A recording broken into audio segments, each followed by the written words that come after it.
আমরা এসে গেছি ঘাটালে। এখন ঘাটাল থেকে আমরা সিধা যাবো ভাষাপোলের দিকে। জলবা আমারা ভাষাপোলের ওদিকে একটু জলটা একটু বেশি সে পাশে রয়েছে, আর ভাষাপোলের পুরো জায়গাটা দেখাবো, পুরো ড্রোনের সাহায্যে পুরো ভিডিওটা দেখাবো। তোমরা বুঝতে পারবে সে পাশের অবস্থাটা কেমন হয়েছে অ্যাকচুয়ালি।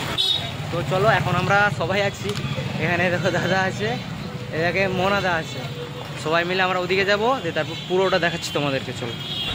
Wow, nice.